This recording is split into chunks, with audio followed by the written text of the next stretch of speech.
gitu ceritanya. Harus beda sih kayaknya ya. Okay. Harus beda.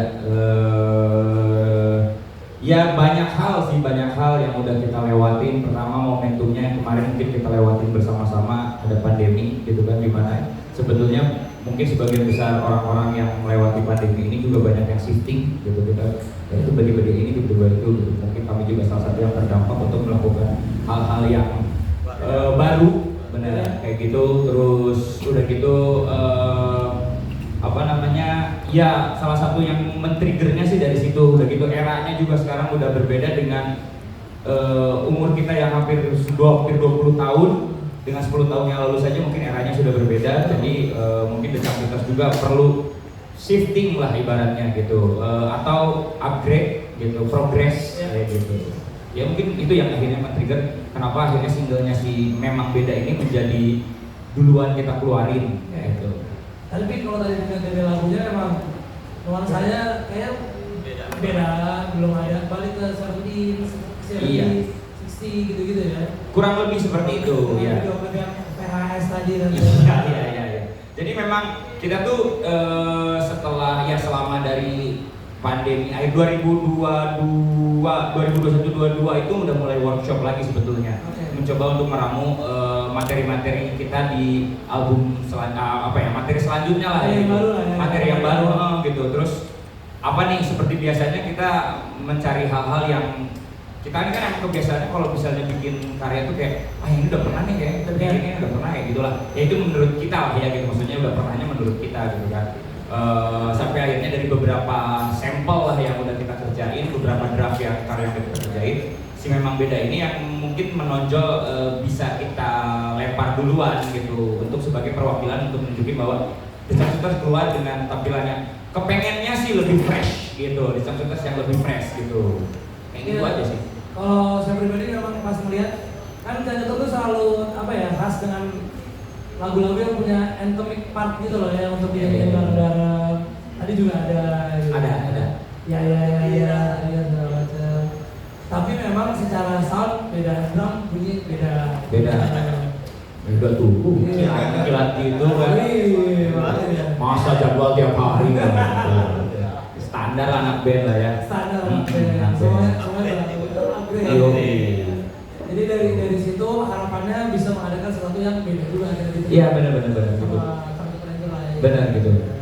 Tanpa harus menghilangkan bahwa ada ciri khasnya The Changcuters ya. Jadi dijaga ya identitas kitanya. Itu dia.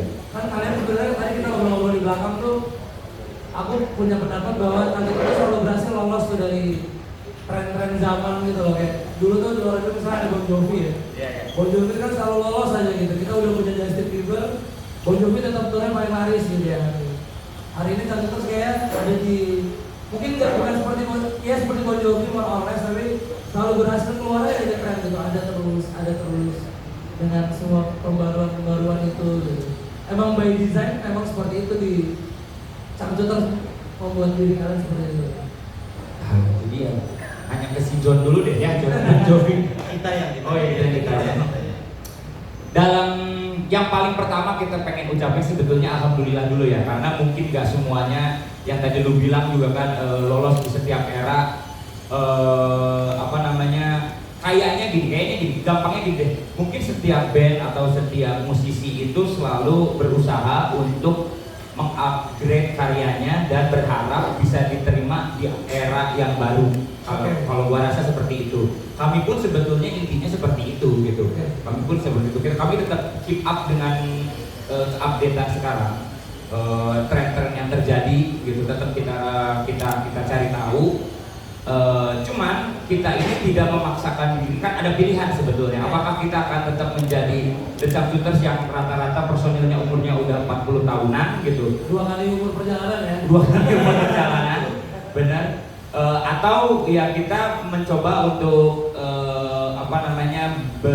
bervisual atau menampilkan hal yang sejajar dengan zaman gitu. Jadi kayak memudahkan diri lah gitu. Itu sebetulnya pilihan terserah gitu. Tapi kami mungkin memilih tetap menjadi diri kami yang 40 tahun, tapi bagaimana kami merespon gimana nih perubahan sekarang kayak gitu, gimana trennya sekarang gitu. Meskipun harapannya adalah kami bisa diterima di era ini, bukan menjadi sosok yang Cangcutersnya kalau lihat Cangcutersnya kayak orang ketinggalan zaman nih gitu. Nggak jadi artefak gitu. Nah jadi artefak gitu kayak aduh males. Kayaknya kalau lihat mereka nih kayak lihat stupa gitu kan. Kayak gitu. Jadi harapannya kita seperti itu. Mungkin alhamdulillah apa yang terjadi di 2 tahun belakangan ini setelah pandemi, mungkin misalnya teman-teman banyak yang bertanya-tanya ada Cangcuters di tahun 2010-an mungkin sekitar 15 ke atas itu jarang terekspos gitu kan. Betul. Gitu kan. Bagus ini ya sifatnya, jarang terekspos. Iya, jarang terekspos aja gitu. Karena memang mungkin zamannya beda karena waktu di tahun 2009-an di mana waktu itu media-media itu kan dia banyak acara musik gitu kan, di media-media banyak acara musik pagi, siang, sore, malam tiap hari coba dikaliin gitu kan. Jadi mungkin ketika kami tidak berada exposure-nya sangat kayak terasanya turun drastis gitu kan gitu. Nah, meskipun sebetulnya di badannya The Cangcuters sendiri tidak ada perubahan yang selalu signifikan, hanya exposure-nya aja gitu. Jadi kami tetap melakukan sebutannya ya tetap berkarya, tetap melihat apa yang terjadi zaman sekarang, tetap keep up, tetap ngikutin apa semuanya.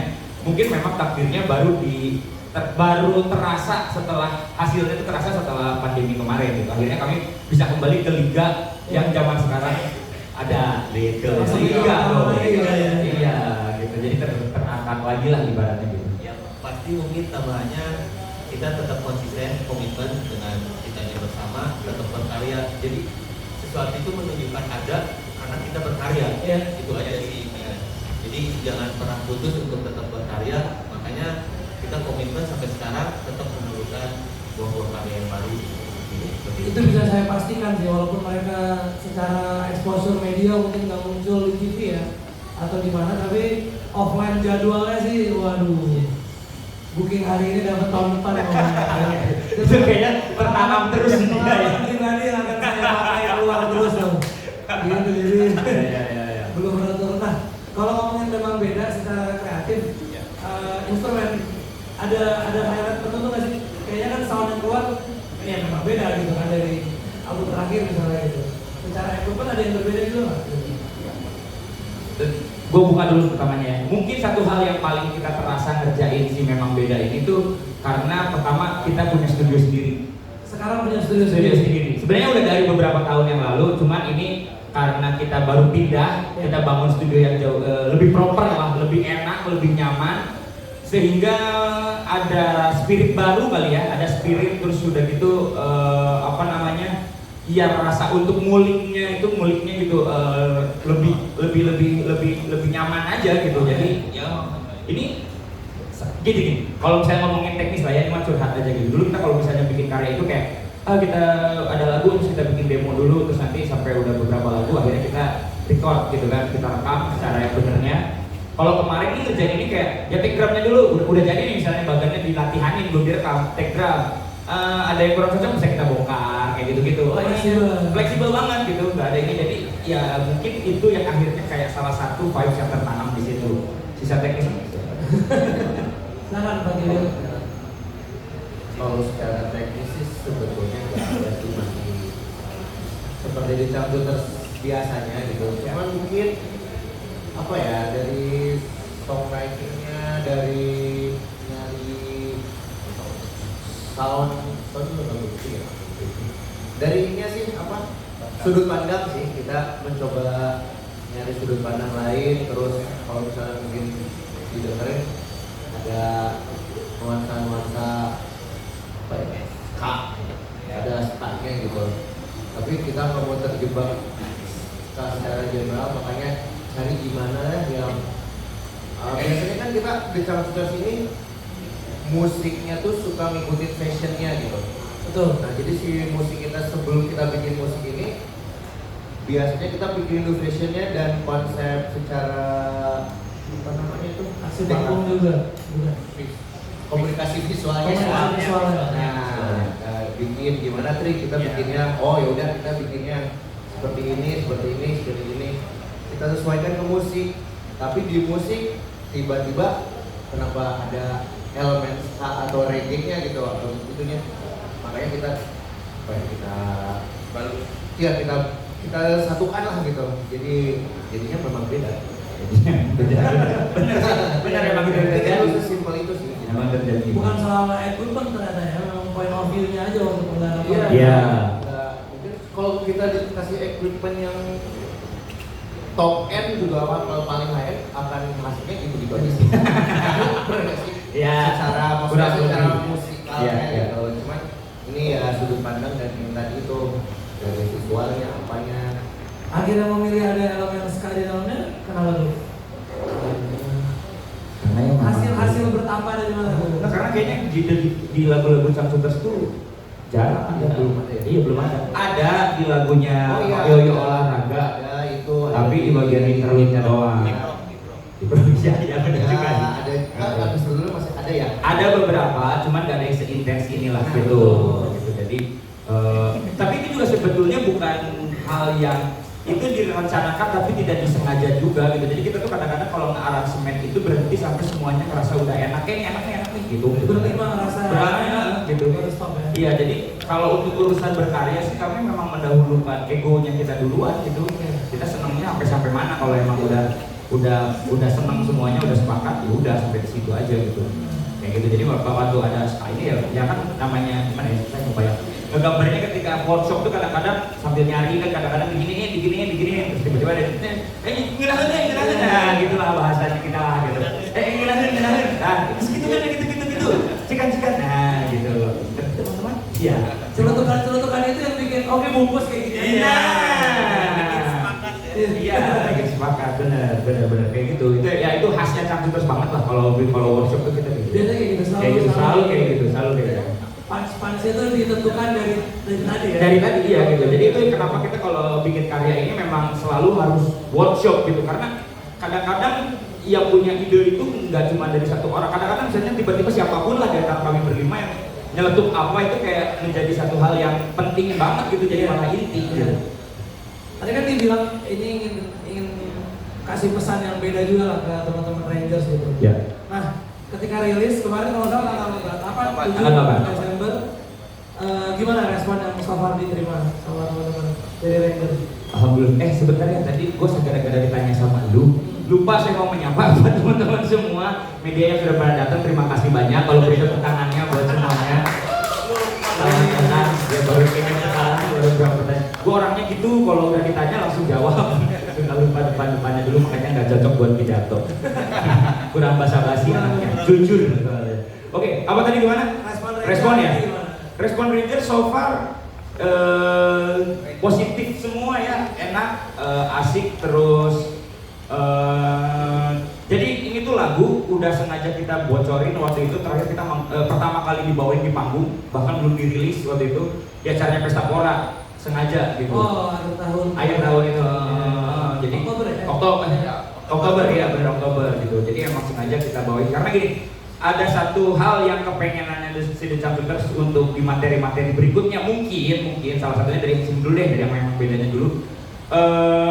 Kepengen lagi kita bikin materi-materi ini yang untuk mengulangnya sebetulnya. Pengen lagi bikin materi-materi yang membuat kita di atas panggung itu menyenangkan, gampang gitu. Maksudnya, udahlah ini malah lagu panggung gitu, kayak gitu. Karena itu juga salah satu hal yang menjadi ciri khas The Changcuters juga gitu. Oh ya kenapa enggak gitu. Makanya kita bawain duluan di atas panggung untuk merasakan terbukti nggak sih ini lagu enak dibawain di panggung gitu. Biasanya jadi zaman dulu awal The Changcuters ini kan sebetulnya kita bawain lagu sendiri dari awal banget, orang-orang belum ada yang tahu lagu-lagu kita, tapi setiap kita bawain lagu kita itu penonton cair gitu. Jadi mencoba lagi teori itu dengan lagu memang beda, makanya udah kita bawain dulu di atas panggung. Ternyata alhamdulillah responnya bagus banget gitu. Wah iya penontonnya joget-joget juga, penontonnya seneng, gampang diingat, ditanya-tanya lagi, Kang itu kapan rilisnya gitu, kayak gitu. Judulnya apa tadi? Memang apa katanya gitu kan? Beda-beda apa sih? Beda-beda tipis apa-apa gitu kan? Bedi gitu. Jadi udah mulai banyak curiosity-nya itu. Jadi ketika kita rilis, boom, alhamdulillah gitu. Itu kayak akhirnya keluar dari nanti-nanti gitu. Biasanya lagu Changcuters sudah terkait sama aksi panggung, udah lagu baru, ada aksi baru, aksi baru. Memang beda? Apa yang berbeda? Ada nantilah. apa? Ya, biasanya nanti seiring waktu dengan kita pengalaman performance setiap nanti di mana melihat situasi penontonnya dulu. Jadi di awal-awal mungkin nggak langsung ada gimmicknya langsung. Nanti melihat dulu. Tapi kita bahkan di awal udah berbeda sih dengan yang di record itu. Iya benar juga. Belum apa-apa udah punya versi lainnya. Versi. Dan sangat beda. Sangat beda juga itu. Kalau untuk gimmick yang mungkin next pasti ada. Biasanya apa sih yang menyebabkan si record version sama live versionnya? Selain penonton ya? Atau dari iya, temponya pun kadang kita lebih up mengikuti penontonnya. Adrenalin ya? Iya, benar. Itulah kenapa ada Cangcudas ini adalah band yang kayaknya nggak tahu sampai kapan nggak akan pakai metronom di atas panggung. Nggak beneran, jadi kayak itu tuh justru malah yang membuat kami jadi dinamis gitu. Jadi memang setiap lagu di album ini rata-rata pasti ketika kami bawakan di atas panggung temponya hampir saya dibilang tuh nggak boleh sama gitu. Dan juga mengakali kadang mungkin di record itu ada instrumen tambahan, ada string lah ya. Ada string, benar. Ada yang lainnya. Nah kita pas versi live mencoba mengakali itu, mencoba mengisi kekosongan instrumen itu. Jadi kadang part saya sama video ya pasti dibedain, ditambah-tambahin gitu. Tapi seru juga tadi ngedengar lagu itu pakai string ya. Seru ya? Lebih kaya gitu jadi. Ya itulah. Gak cukup. Cukup. Tadinya sih mau dibawa gitu. Ada rencana kita mau bawa teman-teman dari ADMS ya. Jadi ini kereta api dong nanti. Cuma nggak jadi ya. Nah, terkait sama single juga ternyata ini juga berangkat dari keresahan semua. Keresahan yang kemudian. Udah kayak anak stand up ya. Betul, berangkat dari keresahan kan gitu. Berangkat dari keresahan yang kemudian dari teman-teman Cangcudas meramu jadi karya, jadi single, even bahkan sampai jadi campaign gitu katanya ke depannya gitu. Nah, kita coba breakdown satu persatu dulu mungkin supaya lebih terasa seperti kemarin juga ya, debat-debat yang kemarin akan terjadi itu. Siapa tahu sama viralnya ya kan? Ada gitu ya enggak? Kan biar sama viralnya. Kalau jangan menimbulkan sesuatu ya. Bisa dipotong-potong, digoreng-goreng. Ada beberapa keresahan yang dari teman-teman Cangcudas tuh antara generasi mungkin bisa dibilang kayak gitu ya, bagaimana mereka dengan generasi mereka yang kemudian sekarang tuh yang lebih banyak mendominasi proses kreatif tuh kan mungkin teman-teman generasi yang lebih muda ya. Z ya bilangnya ya. Gen Z ya, generasi Z. Nah, di sini teman-teman Cangcudas tuh kemarin sempat melemparkan sesuatu di media sosial yang kemudian mau ditanggepin sama kita di sini ya gitu. Kurang lebih begitu ya Pak Tria. Benar-benar. Jadi standar mungkin karena kita udah memasuki umurnya yang segitu gitu. Jadi ya 40. Gua harus ulang lagi 40 tahun. Ya gitu. Jadi 41. Ya sekitar lah. Jadi mungkin itu menjadi satu hal yang sebenarnya ini mah standar lah bapak-bapak umur segini. Jadi kita karena kami kemarin itu pengalamannya adalah bertemu langsung dengan mereka yang sedang menjadi penguasa zaman gitu kan, gitu penguasa zaman, sehingga banyak hal yang terjadi yang menjadi pengalaman kami itu interaksionalnya itu jadi kayak udah beda nih, gue udah nggak bisa kayak begini, gue kayak gitu, pikir apa sih kan, banyak pertanyaan lah gitu, banyak pertanyaan. Jadi ini adalah hal yang kami alami di lapangan sebetulnya. Mungkin banyak bapak-bapak kan yang melihatnya di media sosial gitu. Gue tuh selalu bilang gini, akhirnya gue nyampe ke zaman bapak gue bilang dulu, misalnya nih zaman dulu bapak gue melihat ada seorang anak-anak tuh ngapain sih dianting-anting gitu. Bagi anak-anak itu kan anting keren, maco dari mana gitu kata bapak gue kan gitu. Ya mungkin kami udah mencapai tahap itu gitu. Bapak-bapak ya. Iya. Tadinya sih sebenarnya pengen mendenial ya gitu. Kami kita pengen enggak, kita anak muda kok. Tapi pas dipikir-pikir kenapa enggak kita jadi bapak-bapaknya Gen Z gitu. Jadi generasi pendidik mungkin ya secara Bisa jadi minimal jadi inspirasi lah, inspirasi lah gitu. Enggak usah ngedidik-didik amat ya, biarin aja lah mereka. Iya kan? Tapi minimal jadi inspirasi. Nah, akhirnya dari situ hal-hal yang itu tuh menjadi kayak, ini kita backstory-nya aja dulu ya. Menjadi kayak jadi sering jadi perbincangan di antara kami berlima lah seperti itu gitu. Hal-hal yang kenapa ini, kenapa gitu, kenapa gini, kenapa gitu. Ya akhirnya karena itu yang mungkin ada terus-terusan di perbincangan kita, ya kami tumpahin di karyanya si Memang Beda ini. Jadi trigger lah ibaratnya, jadi trigger gitu, jadi trigger. Akhirnya setelah karyanya jadi, terus ya kita mencoba untuk ngobrol-ngobrol bagaimana nih, ya bisa strategi untuk menciptakan karya ini. Kenapa ketika lu bikin ini ditanya, ketika kalian bikin karya Memang Beda ini emang apa dibalik itu kan ya, kami ceritakan tadi yang seperti tadi. Akhirnya ya udah, kenapa nggak diterusin aja, jadiin aja kita campaign gitu. Dan ini adalah penelitian research ceritanya, kita di media sosial coba mancing lah gitu, mancing bener nggak sih gitu ya kita ingin gitu. Mungkin dari sini ntar bisa ikut komentar juga kali ya. Boleh, sangat boleh. Coba ya kita kasih ke tren yang pertama yang kita coba